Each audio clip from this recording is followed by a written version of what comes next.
신앙의 해와 성체에 대한 묵상 이마리노 레스트레포. 그렇다면 성체가 무엇일까요? 예수님께서는 제자들에게 여러 번 순환과 죽음과 부활에 대해 설명하였어도 그들은 이해하지 못했습니다. 우리는 예수님의 최후의 만찬부터 부활까지의 과정에서의 신비를 성체 안에서 보게 됩니다. 최후의 만찬 때 예수님께서는 없어서는 안 될 희생양으로서 당신의 길을 말씀하셨고 성체성사를 제정하셨으며 갈바리에 오르며 빵을 준비하였습니다. 당신의 어머니와 거룩한 여인들 그리고 성 요한이 따르는 가운데 모든 사람들이 침뱉고 가혹한 행위를 하는 가운데 산을 오르셨습니다.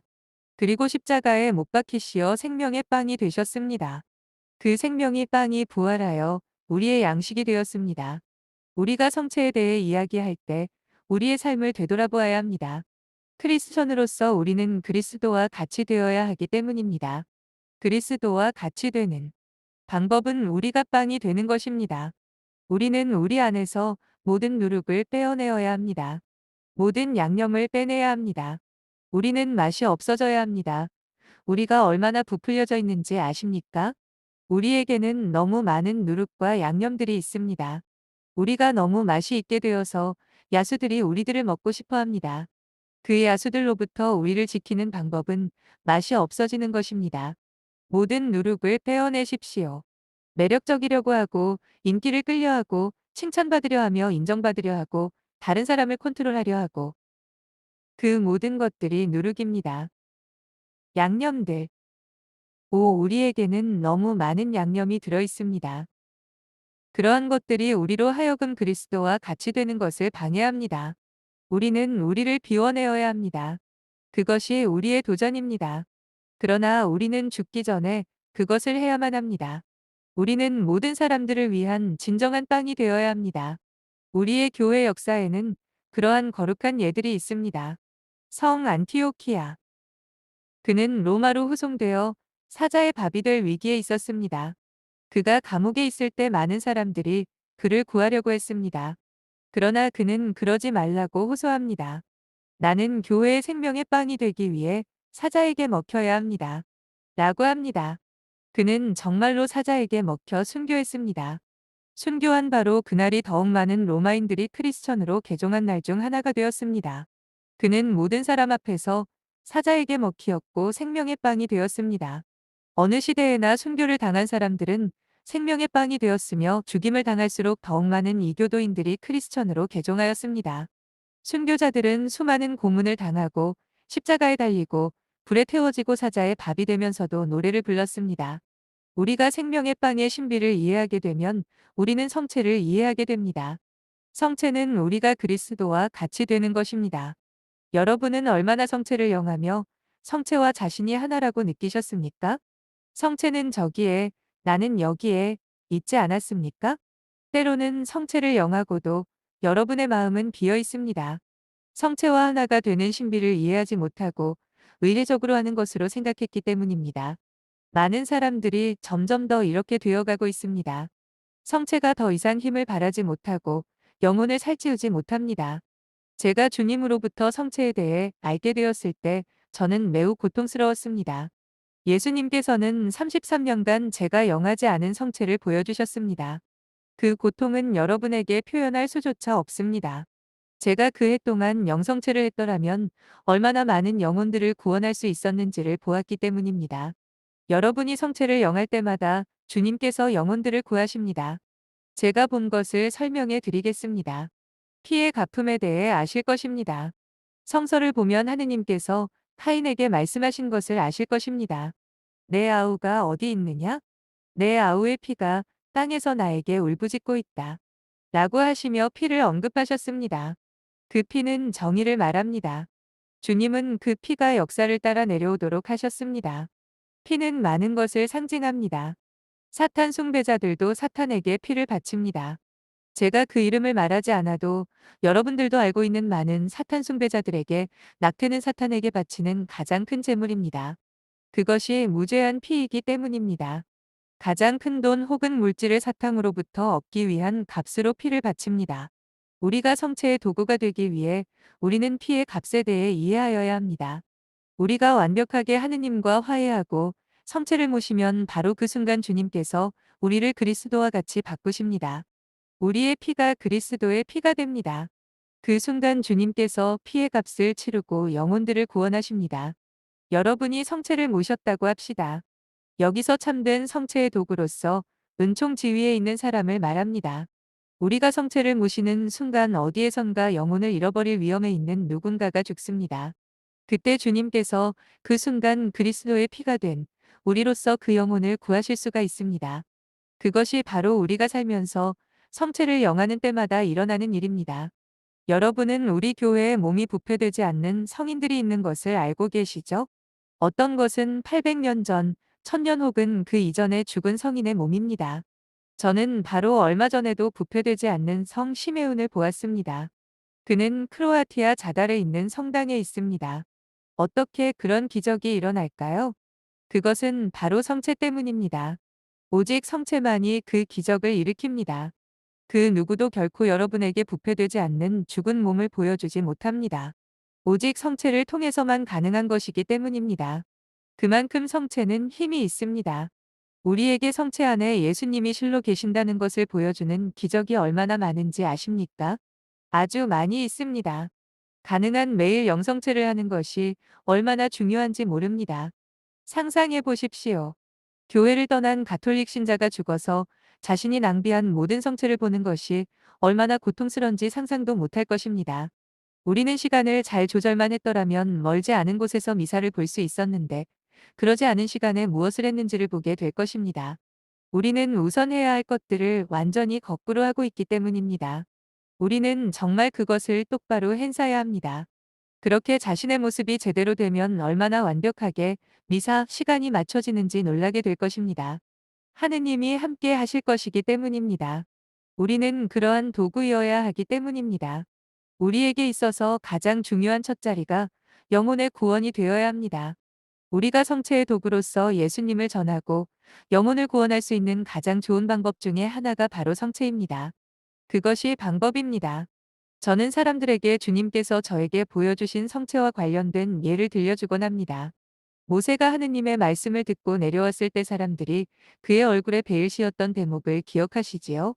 그의 얼굴에서 빛이 나와 사람들이 얼굴을 쳐다볼 수 없었습니다. 그때 모세에게 말씀하셨던 하느님이 우리가 모시는 성체에 계시는 하느님과 같은 하느님이십니다. 자, 여러분이 성체 조배를 할 때 어떤 일이 일어나는지 아십니까? 여러분은 살아있는 하느님 앞에 앉게 되는 것입니다. 태양과 같이 빛나는 하느님입니다. 정말 하느님이 그곳에 계십니다. 그때 여러분은 빛으로 채워져서 모세보다도 더 빛나게 됩니다. 영의 눈으로 보아야 하므로 여러분은 볼 수 없지만 말입니다. 그 당시 히브리인, 유대인, 은 하느님의 말씀을 듣고 육화하실 예수님을 맞을 준비를 하기 위해 그들은 우상을 버리고 이집트를 떠납니다. 이교도의 삶을 버리게 하기 위해 하느님으로부터 특별한 은총을 받은 것입니다. 지금 우리는 매일 예수님을 모실 수 있는 성체의 은총을 받았습니다. 그것은 히브리인들이 받은 것 이상입니다. 그러므로 사도 바오로는 모든 선지자들과 하느님의 사람들이 우리가 가지고 있는 것을 갖길 원했다고 말합니다. 여러분이 충분히 성체 조배를 하고 나올 때 악령, 들을 눈멀게 하게 된다는 것을 이해하셔야 합니다. 사도 바오로는 우리가 싸울 대상은 우리 가운데 있는 것이 아니라 공중에 있는 영과의 싸움이라고 말하였습니다. 어둠의 영입니다. 우리가 이곳 땅에 떨어졌기 때문입니다. 요한묵시록 12장에 보면 천사의 3분의 1, 2, 땅 위로 떨어졌다고 했습니다. 화성이나 금성이 아닙니다. 이곳 지구입니다. 참고로 마리노의 책에는 이 떨어진 천사의 자리를 천국에 간 우리 영혼들이 채우게 된다고 함. 상상만 해도 황홀. 이곳에 떨어진 사탄은 시간이 얼마 남지 않은 걸 알고 몹시 화가 나 있습니다. 상상해 보십시오. 조심해라. 사자가 풀려났다. 그것이 정확하게 사도 베드로가 한 말입니다. 악마가 사자처럼 먹이를 찾아 돌아다닌다고 했습니다. 정확하게 그렇습니다. 게다가 우리는 눈이 멀고 들을 수도 없습니다. 원죄 때문에 적을 볼 수가 없습니다. 그러기에 하느님께서는 우리에게 그래 너희들은 눈이 멀고 들을 수도 없어 영을 볼 수 없으니 너희에게 수호천사를 주겠다 하셨습니다. 생각해 보십시오. 보디가드가 필요한 사람은 위험에 노출되어 있는 사람입니다. 그렇지 않으면 왜 보디가드가 필요합니까? 사람들은 성서에서 하느님께서 수호천사를 주셨다는 것을 보면 와우, 좋으신, 웃음, 왜요? 도대체 왜 수호천사가 필요하다는 거예요? 유, 해야죠. 웃음. 사람들은 이곳이 파라다이스인 줄 압니다. 수,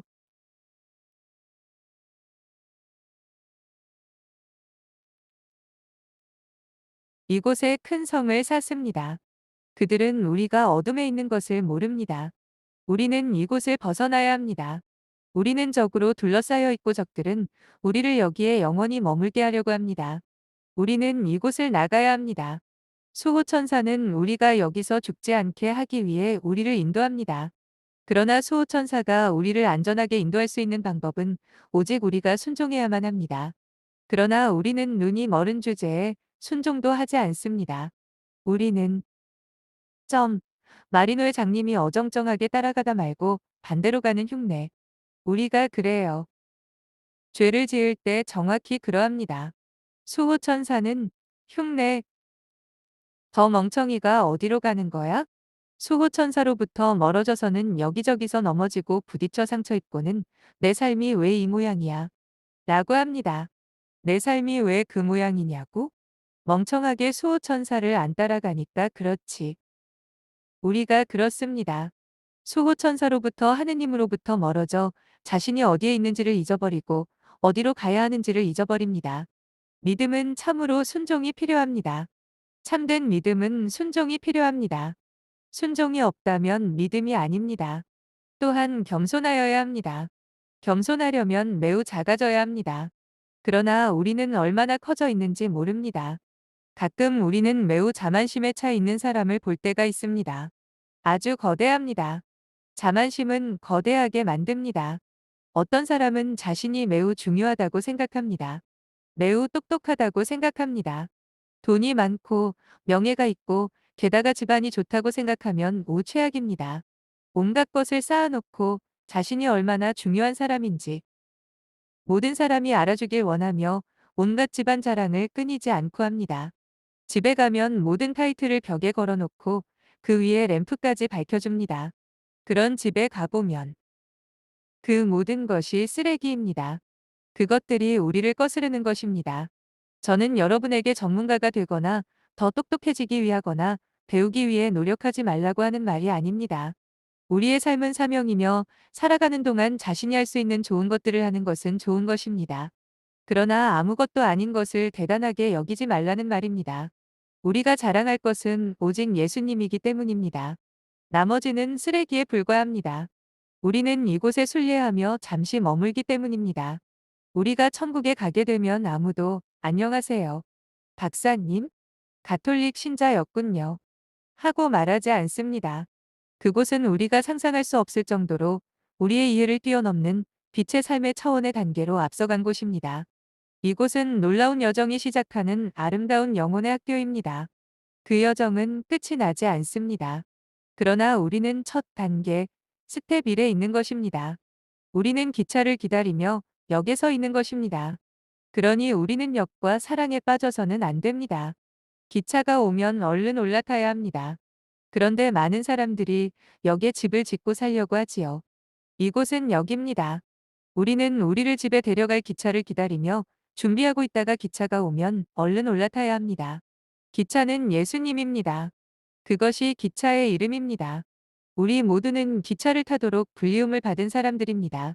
티켓은 성사입니다. 그러나 우리는 아직 기차에 탄 것이 아닙니다. 올림픽에 나가기 위해서 선수들은 아주 강한 훈련을 받아야 합니다. 승리하고 월계관을 쓰기 위해 출전한다는 것을 이해해야 합니다.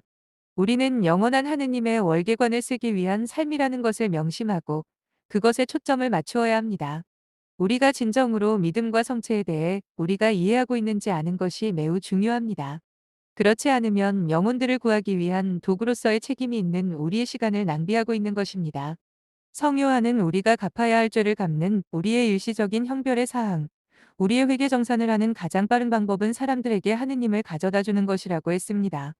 그것이 가장 큰 자선의 행위입니다. 교회로부터 오랫동안 멀어졌던 사람이 교회로 돌아왔을 때 그들은 하느님과 허니문을 보냅니다. 온통 어딜 가든 하느님 이야기만 합니다. 생명으로 돌아왔기 때문입니다. 누군가가 가장 중요한 하느님을 가져다 주었기 때문입니다. 우리가 그것을 해야 합니다. 세포로 구성된 우리의 몸이 살아남기 위해서는 공기, 산소, 해 등등 여러 가지를 공급해 주어야 합니다. 그와 같이 모든 인류의 영혼은 우리의 성체로서 영양을 공급해 줍니다. 자, 파키스탄에 살고 있는 사람이 아침에 일어났을 때 자신의 영혼에게 성체가 공급되었다는 것을 모릅니다. 그러나 그에게도 성체가 공급되었습니다. 우리가 매일 모든 인류에 대해 성체를 모시기 때문입니다. 예수님이 말씀하신 것을 생각해 봅시다. 영원한 생명을 얻기 위해 살과 피를 먹고 마셔야 한다고 하셨습니다. 그렇다면 성체를 모시지 않는 사람은 어떻게 되는가 생각했을 겁니다. 그들은 죽으면 지옥에 가는가? 아닙니다. 우리가 그들을 위해 성체를 모십니다. 이 세상에 얼마나 많은 사람들이 성체를 모십니까? 전 인류의 인구에 비해 적은 숫자입니다. 나머지는요? 나머지는 우리를 통해 영혼에 영향을 줍니다. 물고기는 자신이 물 안에서 수영하고 있다는 것을 모릅니다. 우리도 우리가 하느님의 바다에서 수영하고 있음을 모릅니다. 그렇다면 성체를 모시지 않는 그 사람들은 물 안에서 수영하고 있지 않습니까? 그들도 물 안에서 수영하고 있습니다. 영적으로 이야기하자면 물은 모태입니다. 그 물에서부터 영으로 태어나기 위해 그들이 필요한 것은 영적인 도유를 받는 것입니다. 우리가 태어날 때 사람들은 모태의 물을 가르고 나온다고 말하지요. 우리는 육체의 어머니로부터 태어났지만 우리는 여전히 더 큰 물 안에 있는 것입니다. 예수님께서 니고뎀에게 이 모태를 가르치십니다. 영으로 태어나는 방법을 말씀하셨는데 그들은 어머니의 모태로 돌아가라는 말인가 하고 이해하지 못했습니다. 예수님께서는 이곳 육체적 삶의 모태를 말씀하신 것입니다. 이것을 가르고 영적인 영역으로 나오라는 말씀을 하시는 겁니다. 우리가 이 영적 영역으로 나오기 위한 준비를 위해 바로 성체가 우리의 영혼에 영향을 주는 것입니다. 성체를 통해 자신과 다른 사람의 영혼을 강하게 만드는 것입니다. 예를 보여드리죠. 매우 충만한 어떤 날, 우리는 가끔 모르는 사람들 사이에 걷고 있을 때 갑자기 어디선가 어떤 모르는 사람이 미소 지으며 빛이 나며 환하게 다가오는 것을 봅니다. 이유 없이 그 사람을 통해 마음의 사랑이 쏟아지듯 환해지고 들여올려지는 느낌이 들 때가 있습니다. 그것이 바로 하느님이십니다. 하느님의 사랑입니다. 그것이 하느님께서 성체를 통해 우리에게 주시는 것입니다. 성체를 통해 하느님께서 우리의 사랑을 몇만 배 더 강하게 주셔서 사람들에게 나누며 치유를 가져오게 하십니다. 우리가 성체를 영하고 나올 때 우리는 살아있는 감실이 되어 놀라운 빛이 나오며 하느님께서 우리를 통해 경이로운 일을 하십니다. 그것이 성체의 도구로서 우리가 해야 할 일입니다. 사탄이 인류에게 끼친 가장 큰 손실은 교회에게 주어진 가장 큰 은총인 성체를 종교개혁을 통해 개신교로부터 빼앗아 간 것입니다.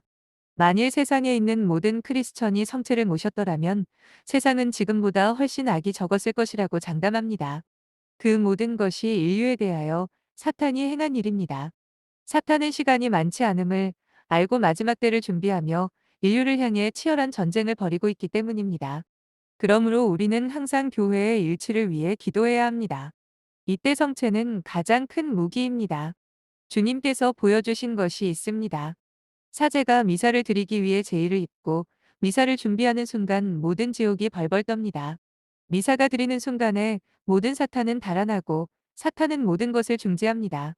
그러나 미사가 끝나면 다시 자신의 영역을 찾으려고 돌아갑니다. 전 세계 어디서인가 24시간 성체가 들여올려지고 있습니다. 하루 종일 그렇습니다. 만일 미사가 없었더라면 이 세상은 오래전에 사탄에 의해 넘어졌을 것입니다.